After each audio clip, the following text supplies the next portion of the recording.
प्रिय विद्यार्थियों, आशा करता हूँ कि आप सभी लोग स्वस्थ होंगे और आपकी पढ़ाई लिखाई अच्छे से चल रही होगी। आज हम लोग जिस विषय पर बात करने वाले हैं वो है कि रिवीजन कैसे किया जाए। अब रिवीजन आपको किसी भी परीक्षा के लिए करना हो, आपके स्कूल की परीक्षा हो सकती है, हाफ ईयरली एग्ज़ाम हो सकते हैं, एनुअल एग्ज़ाम हो सकते हैं या कॉम्पिटिटिव एग्ज़ाम भी हो सकते हैं, जैसे JEE main, JEE advanced, NEET. अभी जनवरी में तुरंत एक कॉम्पिटिटिव एग्ज़ाम आने वाला है, जेई मेन। रिवीजन का तरीका किसी भी एग्ज़ाम के लिए एक जैसा है, उसमें कोई फ़र्क नहीं है, स्कूल का हो चाहे कॉम्पिटिटिव एग्ज़ाम का हो। अभी विद्यार्थी क्या करते हैं कि वो लोग रिवीजन का मतलब समझते हैं थ्योरी को बार बार पढ़ना। थ्योरी को पढ़ना गलत नहीं है, लेकिन रिवीजन के लिए बार बार सिर्फ थ्योरी को पढ़ना सही चीज़ नहीं है। उसके लिए क्या सही तरीका होना चाहिए ये मैं आज आपको बताऊंगा। तो रिवीजन के लिए जो सबसे सही तरीका है वो ये है कि आप क्वेश्चन के माध्यम से थ्योरी को पढ़ें। आप क्वेश्चन सॉल्व करते जाएं और जो क्वेश्चन आपसे नहीं बन रहा है उसकी आप थ्योरी को रिवाइज करें। अब क्या है कि जैसे मान लो कि तुमने 20 क्वेश्चन किसी विषय में सेलेक्ट कर लिए। अब 20 क्वेश्चन को तुमने करना शुरू किया, जितने बन गए, जितने सही आंसर निकला, इसका मतलब तुमको वो तो याद है। जिसके आंसर नहीं निकले या जिसका फॉर्मूला मिस हो गया या कॉन्सेप्ट नहीं आ रहा था एग्जाम उस क्वेश्चन को करते समय, तो उसकी थ्योरी तुरंत तुमने नोट से क्या कर ली, रिवाइज कर ली, और जो क्वेश्चन नहीं बने थे उनको तुमने दोबारा ट्राई करके बना लिया।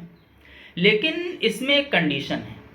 कंडीशन क्या है कि जब भी क्वेश्चन के माध्यम से थ्योरी को पढ़ना हो तो क्वेश्चन को हमेशा टाइम बाउंड होकर लगाना है।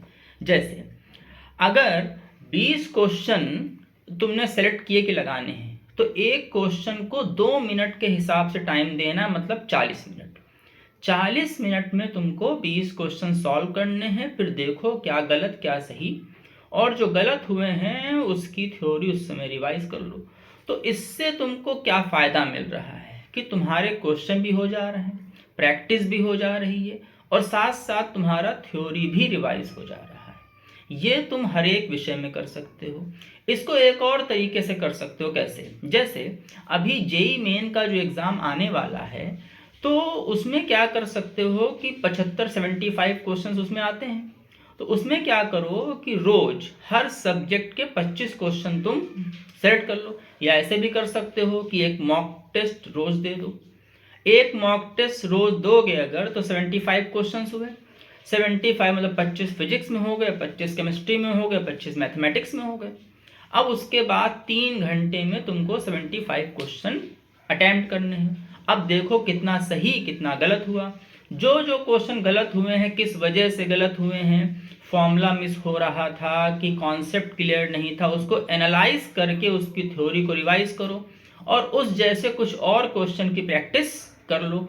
तो मेरे हिसाब से ये रिवीजन का तरीका ज़्यादा बेहतर है और तुम्हें ज़्यादा अंक दिलवा सकता है और तुम्हारा परसेंटाइल बेहतर करा सकता है। किसमें? जेई मेन के आने वाले एग्ज़ाम में।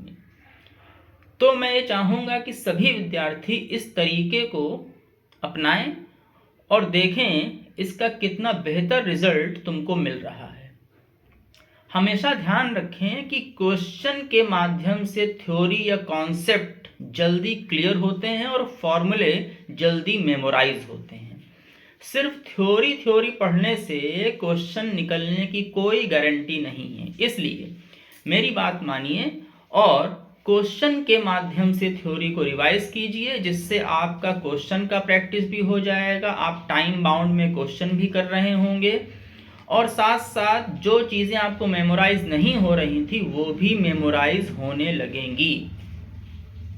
तो आज हम लोगों ने जाना कि कैसे रिवीजन करना चाहिए, क्या सही तरीका है रिवीजन को करने का।